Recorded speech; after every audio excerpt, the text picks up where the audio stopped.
Hi there, welcome to the archives. So today is Thursday, December 18th, I believe it is. Yeah, today's the 18th. I thought I would do a recording that revisits the 36, 36 warriors, women. Hold on one second, what is it called? So this is the one I meant. Warriors, queens, and intellectuals, 36 great women before 1400. So this one, we're going to number 4. We're going to talk about Boudicca. Boudicca attracts the Romans. When I finish this one, I'm going to do a recording that I'm going to upload next year. And it's, well, this is going to be done in I'm going to upload this in 2026 as well too. So I'm recording this in 2025, but I will upload this likely in the new year, just because I have a few more videos to post online that'll take me to the end of the year. So this one, in the one that comes after, I'm going to do one later on Matthew 1:17, that basically talks about Jesus's lineage. And I just wrote some notes on it because it got me thinking about history, right? So as I'm going through the 36 warriors and 36 warriors and queens and intellectuals, it starts, like I said, with Julius Caesar, Augustus Caesar, Julia the Elder, and Julia the Younger. So the Roman Empire is where it starts, right? Which is where history usually starts. Nothing ever happened before white people. We're like, but people like the earth, like people were here. We didn't just, right? Christians believe it started with Adam and Eve. But these are the questions I'm asking, right? So basically, today we're gonna get into Wales and England, all that area, year 60. Okay, so this would have been roughly just 30 years after Jesus, quote unquote, died. So we're going to talk about Boudicca today, but the Bible was going into Jesus' genealogy, and it lists all of these people before Jesus, right? So you have to think, like, if you seem to have 14 of Jesus's forefathers documented, then that's showing us that quote the history of the Holy Land at that time. But there were people in other places, right? There were people in parts of Europe. What was going on in North America, like Turtle Islands, right? What was going on in South America? What was going on in the Caribbean? If you look at the history of the world, I believe geography back then, the world was more closely knit. It was the tectonic plates hadn't shifted that much, right? Now there's like a lot of water and oceans and seas between some of us. But initially, if you look back at history in geography, the map, it was way more clustered, right? We were a lot more closer. The division between Russia and Mongolia and China and them wasn't as vast. Um, Even going into like Greenland and stuff, right? I'm pretty sure you can connect into North America at one point. I have to look back at my history and the geography, but this is what I'm asking, right? When we talk about the Bible and when the Bible becomes the only source of reality for a lot of people, but we're not asking questions about the Bible in terms of history, for at least for me, right? What does that actually look like? What was going on in Africa, right? You'll hear about Algeria in the Bible, you'll hear about Libya. I'm not sure if Morocco shows up in the Bible, but you hear about North Africa, you hear about Ethiopia in the Bible. Christianity is often said to come from these areas. But what was going on in Botswana? What was going on in Mozambique? Right? What was going on in modern day Ghana? What was going on in Mali? We know Timbuktu. We know Mansa Musa comes later, but it just makes you think that again, people were practicing their ways of spirituality and religion before Christianity, right? And so my thing is always how come, and you'll see it today. Boudica was quote unquote pagan.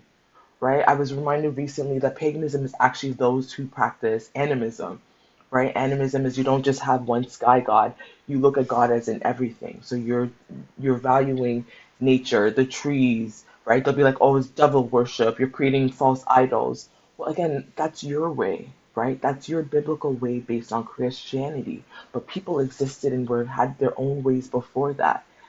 And my thing is, who and how did that become your only and final source, right? David, the son of Abraham. Sorry, I need to pause it because we're going into I need that for the next part. But anyways, let me get into Boudicca. So this is on Boudicca. Right now, she was seen as the queen of the Iceni. This is year 60, okay? 60 CE, right? So after Christ has been born. So this is year 60. We're looking at Britain, right? Great Britain. At that time, there were tribes that had settled around the the Celts, and the local Britons. They spoke Celtic languages. Boudicca lived on a hill fort. She was part of a tribal society. And this is again what I want to get into when it comes later with the Bible, because a lot of tribal societies typically practice quote unquote paganism, animism, but they were also a lot more matrilineal, a lot more inclusive of women. Gender roles were still there, yes, but the gender roles tended to still respect women. Women had hierarchy, right? So again, that's also my question. How is it that the Bible became this like we took this patriarchal form on when there were tribal societies that didn't necessarily believe that the man was the head of the household. They believed, like a lot of indigenous communities do, that there is egalitarianism. You have your role, we have our role, sure, but that's more of a function. This is what is most efficient, right? So, anyways, just to remind you that even in Europe, there were tribal societies, right? Even in Europe, they had um, animism, paganism, quote unquote, right? Seen as like, oh, they worship the dirt, they worship the trees, they worship the stone, the land. Well, yeah, because they didn't see a hierarchy in terms of like humans and the land, whereas more of the Abrahamic religions, um, Muslim, Christianity, Islam, Christianity, Judaism, sometimes they see more like there is a hierarchy, right? God created on day seven, he rested. Humans are at the top of the hierarchy. And so then we treat animals like shit. And again, even within humans, children are lesser, women, like it creates hierarchies. Whereas in some of these other cultures, there wasn't necessarily that same hierarchy. So Boudica lived in a hill fort. She came from a tribal society. They were free from outsiders, meaning there wasn't any outside influence, right? They weren't corrupted yet by quote unquote modernity or what the Romans were doing, although they did trade with them. We'll get into. But it says here they were free from outsiders. They farmed wheat and cattle. The men wore trousers. The men had long hair on their faces. This was really shocking to the Romans because you have to remember the Romans at this time, they wore togas. They wrapped themselves in cloth. They didn't wear pants. And so they're seeing these like British people wearing pants and they're like, what are you doing? Usually people will accuse like, oh, they'll say, oh, Africans are appropriating white people because they're wearing pants and suits, and it's just like, okay, but so did the Greeks. So did even though the Greeks at one point were seen as black, they weren't seen as considered technically white. Well, that's neither here nor there. And so this was shocking to the Romans, right? Because they didn't wear that. They wore tunics. Their women wore long dresses. Um, Women within Boudicca's tribe, they loved gold. They were seen again pagans. They worshipped the earth. They were led by druids, who were priests who have power to call down the forces of nature. We see this again in other religions, including African spirituality. Um, they did fight each other. Uh, oh, hold on. The Druids had prophecy. They fought each other every now and then. They didn't believe in an afterlife. There was no afterlife. Everything was handled here. Again, same with a lot of indigenous communities, including African spirituality. They would sing deeds of heroes and warriors. They rode chariots that were led by horses. That's how they got around. That's how they went to war. Their tribes were made up of clans. Again, same in other traditional societies. This way of life was different than the Romans. And again, this is my question, right? How come what the Romans and um, the Jews and the pagans and at the other side of the world, how come again the activities of the Holy Land, why did that become so many people's center, right? Because some people lived differently, but their way of living was seen as lesser, as demonic, as evil, as something to turn away from. And if you actually look, they were living more peaceful lives than the Romans, who were killing each other, also going to war, stealing, taking land, right? It's just a different, like they seem to be in more in harmony. Again, somebody reminded me on Instagram recently that when the Europeans came to Africa, and I believe this did the same thing in Turtle Island, they were just shocked at how nice we were. That's because we had to move in accordance and harmony with the world and each other, right? We didn't believe that there's God in some afterlife that was going to punish us. We believed that right here, right now, the forces were handling things, and so we tended to be in a little bit better harmony. That's not to say we didn't fight. That's not to say there were gender roles. That's not to say people didn't mistreat each other, right? But typically, indigenous worldviews tend to be a little bit more harmonious than what the Romans, for instance, were introducing, which was hierarchy, family, marriage, order. And so remember the Romans, they had laws that regulated women's bodies, they had laws that regulated marriage. Women stayed at home, men went to war in faraway places. They relied on sex workers or rape, right? If they wanted sex, because they would leave their wives, and so same as we see now, they're still sleeping. I think I'm gonna get into an episode in next year where I just want a lot more men to be honest with themselves that they actually need to be you probably should marry that sex worker you keep paying to service you. Like, I think you've fallen in love with her. I think she might actually be a better, more aligned match for you than like your wife, right? I think a lot more men need to be honest that like some of these people that they pay to do service for them, to like hang out with them, talk to them, have sex with them, dance, perform, like I put some respect on her name. Maybe you should put the ring on her name. Same thing as back in the days, right? So this is what the Romans were doing. They were using sex work, prostitutes is what they were known as, or rape. The Iceni were more isolated. They were more family oriented. They grew rich on trade and were the first tribe in Britain to mint their own coins. So this is the Iceni. If you see the coins, the Iceni were the first ones to start that. Rome didn't want to trade. They wanted to conquest and control. Again, here's the difference. They're like, oh, we'll trade with Romans. The Romans are like, we don't want to trade. We want to own you. We want to control you. And so this, the Romans made, what is it? Prasutagus, king of the Iceni. Prasutagus. The Romans made him king of that was Boudicca's husband. Okay? Prasutagus. And he would rule under Roman law because, again, the Romans had come to capture them. And so Boudicca was his wife, the guy who became king of the Iceni. Again, this is where they do divide and conquer, right? Like we were living peacefully. We were, anyway. So the Romans come. They say, you guys are gonna be a Roman territory. Prasutagus and Boudicca are gonna rule. So she shared his rule. They had two daughters. The Roman colonies were brutal. They exploited the local populations. They kicked people out of their homes. They increased taxes. They built a temple to Emperor Claudius that the Iceni had to pay for. They occupied London and St. Albans and used London and St. Albans as a trade center. So in 60 CE, the Iceni faced a crisis when the king of Iceni died.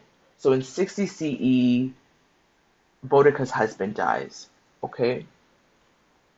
And He was survived by Boudicca and their daughters. In his will, he divided his fortune in half.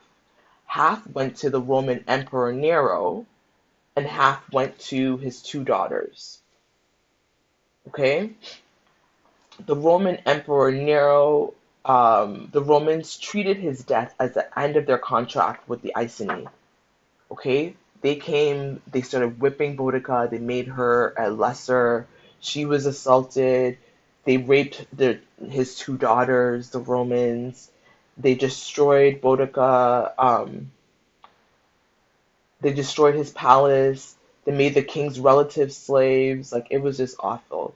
So Britain was slowly becoming occupied by the Romans. Queen Boudicca had enough. Like after they raped her daughters, she was like, enough is enough. How dare you come on our land? How dare you occupy our land? Now that my husband is gone, you think you can whip me? You think you can turn my family into slaves? Enough is enough. And so she rallied her people together. It said that she was really tall and she had red hair. That's how she was described. So she apparently was a really big woman, very tall woman, with long red hair to her waist. So she was ready to avenge her daughter's rape. First, they went to the supernatural. So they did some rituals, they did some divination work to get guidance from their ancestors. They consulted Eostre, Eostre, is that how you say it? Eostre, who was a goddess of the moon and rabbits, right? This is also associated with Easter, which is why we have the bunny rabbit. She was known to be goddess of the hares, like the rabbits. And so I move my hands a lot, workmates. Sorry, it's distracting. She's a goddess of spring and fertility. The rabbit was a messenger from the goddess, okay? So basically the rabbit, according to documented history, the rabbit, the hare that Boudicca used in the divination process told her to revolt. The ancestors, Eostre, whatever the goddess's name is, told them that they need to revolt. And so a war began. She had about 120,000 people on her side. They went to the colony. First, they went to Colchester. The people there looked to the Romans for support. Uh,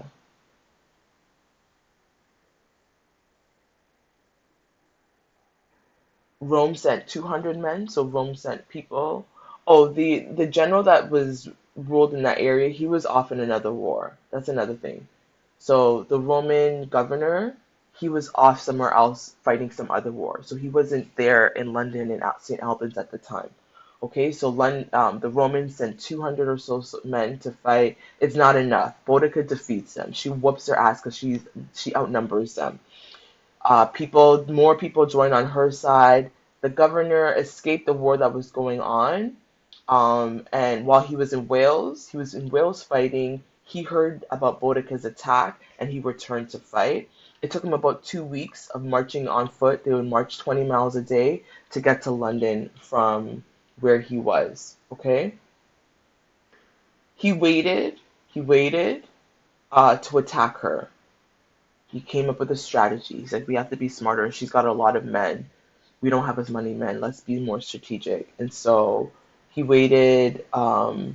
She was out for revenge. She burned the town to the ground. The Romans were horrified, right? After destroying London, she and her army moved to St. Albans to destroy that too. About 70,000 people were killed in these raids. They were easy victories, so she got a little bit cocky and she forgot about the forts and the garrisons. She ignored the forts and the garrisons, which the governor strategized and used in his advantage, right? So he chose them because he was outnumbered. Now we have the garrisons on our side, we have forts on our side. Uh, he had about 10K men, so about 10,000. She again has like apparently over 1,000 men. And so Boudicca, they had 2,000 actually at this point. The numbers, Dr. Joy says, can be a little bit skewed, so we're not actually sure if she actually had 2,000 men. the numbers were a little bit skewed. So, but it said that she had about 200,000 men and he had about 10. Okay, so he went to the deep ravine in the woods in southern England. His soldiers left no room for her army to get in or out. She was so cocky, they thought they would win, that they brought all these kids to watch them defeat these men. Again, what is it with white people bringing their kids to these things? Like, they historically, even later on, um, they would bring their kids to lynchings, to watch people get hung from trees. It started long before. Like by year 60, they were already bringing their kids to battlefields to watch wars because they assumed they would win. Terrible mistake because she actually lost. Okay, and the children and the women were all killed. And so, um, the battle hinged on discipline, which the Romans were very disciplined, and the Romans had more experience. Boudicca's side was kind of like ooh, yelling and screaming, and they fought with women. Again, women joined their battles, which is not necessarily true for the Romans. So at first, the Romans were like, "What are these women doing?" And then the women attacked them. They're like, "Oh, they're fighting. Oh, they're part of the war, or we're fighting women." Okay. And so you see that like her side was a little bit like less experienced. They just had more numbers, but now that they had the garrisons, now that they had the ravines, they were able to block them out, right? Which they couldn't even really get in. And so um, she lost. Boudica lost, even though they outnumbered them. They lost. They didn't have as much strategy. Um, yeah, they weren't taken as seriously because they were women. They were unwarlike. They used javelins and swords. The women and the children were killed, like I said. About 80,000 of Britons died. They said that Boudica survived, but she killed herself by poison. Again, this idea that like some women in history would rather die by their own hand than die by their oppressor. So she poisoned herself. She also poisoned her daughters, I believe, is what it said. Yeah, she poisoned her daughters as well. So she just killed themselves. Her rebellion ended. It ended the Iron Age in Britain. The rebellious Celtics, they fled to other parts of Wales and Ireland and Scotland, where they preserved their Celtic language. The rest of Britain learned Latin, so they were taken over by the Romans. So Britain, the rest of them, they learned Latin. They started going to um, schools by the Romans. They gave up their tribal homes, they gave up their roundhouses for again again, this is another thing. When it's Africans, right, with our roundhouses, they're like, oh, these huts, shanty towns. But when it's like white British folks in year 60 who also live in these same structures, then it's like roundhouses. When it's us, it's a hut. It's a hut. Yours is a hut too. So they gave all of that up. They become quote unquote more modernized. The Romans took over. So Boudica was forgotten, but later when Queen Victoria came, Queen Victoria brought her back because Boudica, the name Boudica actually means victory, and so Queen Victoria worked with that. She represented a warrior queen who fought to protect the island. Prince Albert later gave her a statue of her own in London or somewhere. But again, even the statue is kind of like disrespected the way in the area it is. Like people were setting up shops and vendors and stuff.